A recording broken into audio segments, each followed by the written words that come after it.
I got the shakes, like I was shaking, and I'm like, what the is wrong with me? Can I take you there?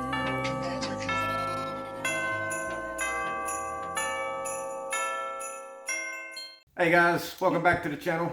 Hey guys. If you're been here before, welcome back. If you're new, welcome. You're welcome. I think it was a couple videos back we mentioned I had that little anxiety thing I was going through, and I just wanted to talk about it in depth because it was like crazy. I never experienced I've had anxiety before, but not like this. It was weird. And I was trying to explain to Aneatha, it was like to the point where I was freaking the out on the inside. Like the world around me is completely fine. Nothing going on.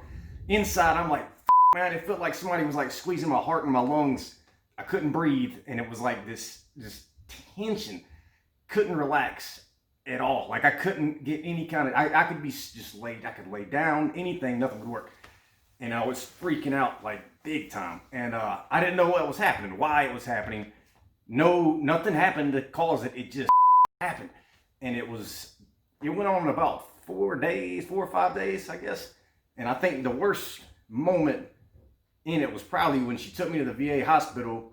The closest one to us is like an hour away with an emergency room. She took me there, and I felt pretty good on the way up there. I had a little, but not terrible. And when we got there, I was feeling pretty good. And they actually saw me quick, but so I told the nurse when she first brought me in, that's like, triage, and I told her what was going on. I felt like kind of like an idiot. I'm like, this is silly, but apparently this happens to a lot. I reached out to some veteran friends, and a lot of them have had this.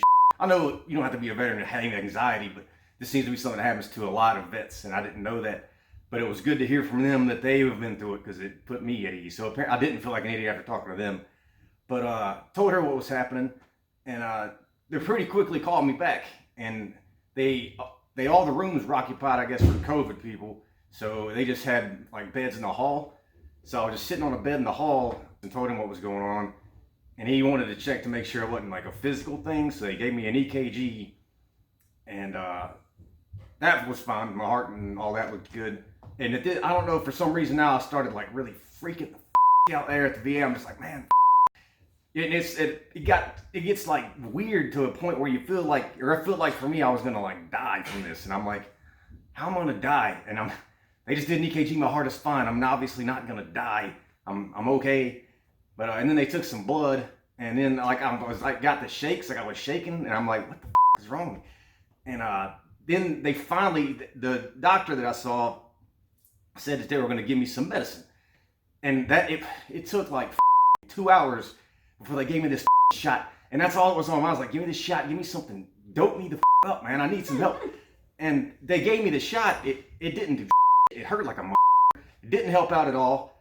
And at this point, I just want to leave. And she prescribed me 2 prescriptions. I forget what they were, but I couldn't wait to get my hands on those. So I was there probably 4 hours.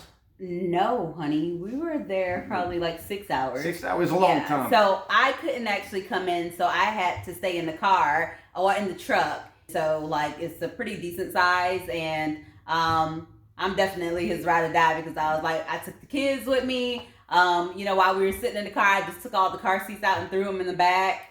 So like, the kids can be spread out, and I bought like tablets, the iPad. I bought everything I could think of. I had snacks. I went to McDonald's and and just had food, drinks. Yeah, and I felt terrible that she had to go through all of that just for me, and she definitely is my ride or die, because that was a big thing to do for me. And the medicine they did prescribe me, it does help, and I'm like fine now. And the weird thing was, and since I didn't know what caused it, one of my buddies reached out to me and was like, hey man, you remember like our second tour, Thanksgiving, we got these rockets, and we did Cop Bowser got, it just was raining rockets.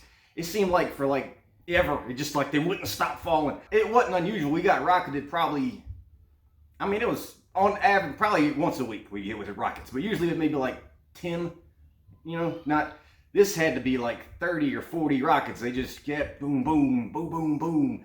And I was like, man, I bet that was what did it. That might have been the trigger right there. I ain't really thought about anything about that in a while, but I don't know. But I have a dream sometimes that I get my legs blown off with a rocket. It's a reoccurring dream, because only one soldier was killed that tour on Cobb Basra, rocket, and that's what happened to him. It, you know, it just took his legs off.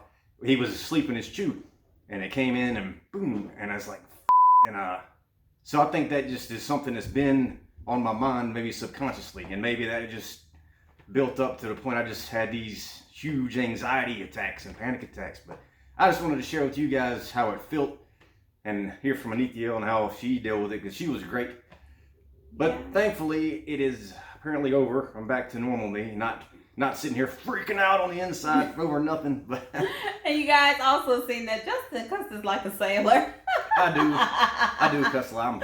Especially when he starts talking about the military. Yeah, it kind of comes to the territory. That is exactly how you speak. Infantry or army in general is just a lot of cursing. But yeah, I was like pretty worried because like he just didn't want to be bothered, like, and I was like, Justin's never like this, like, you know, he just like kind of pushed himself away from everybody, like just us being around too much, and I was like, what's going on? And like, it was like literally I had to just stay in the room and just have quiet and try to just not get inside my head and just sit there. And I watched some TV shows on Netflix, anything to just keep my mind on that. And then I just kind of pretty much just you know, kept the girls, I just occupied the girls, like, so they, you know, we didn't have to like be in his space, so like he can just have a common space. And I just think that for anybody like with anxiety, even myself, like sometimes, and even without anxiety, just parents and people, like sometimes we just need some downtime. So I was like, you know what, let's just give him his downtime. So, you know, I just handled the girls for a few days, just like let him kind of just have his downtime. Yeah, she was great through it all. Thank God for her. I mean, especially when I had to go to the hospital that time because I was like really bad. So I'm glad she was there. I was definitely in a crazy situation. I was like, I don't have a bathroom to go to. I'm sorry. Yeah, and I was scared because I was like, is this the new normal for me? Did something trigger in my head and I'm just a lunatic now? But thankfully, no. And thanks to the VA for hooking me up with some medicine and getting me where I need to be. So yeah, but we just kind of wanted to let you guys like in on a little bit of our personal life. You know, Justin said he didn't mind sharing this. That was something that I was kind of like, you want to share that? But he was like, yeah, I don't mind. Like, you know, he's an open book. So we just want to let you guys know. So sometimes, like, you know, if you don't see him in a video or something like that, I was just giving him his downtime. And sometimes, like, and it's not that he's having any anxiety attacks or anything like that, but I just think we just need a balance of just having downtime. And same for me, like, you know, sometimes he'll take the girls down and he's just like, you know, watch your show, because sometimes we need that. So yeah, everybody does. Everybody needs a break. So. Yeah, most definitely. But thank you guys. Ario, shut up. Well, thank you guys for coming back and watching our channel. And if you're new here, please consider subscribing. And we'll see you guys next time. See you next time.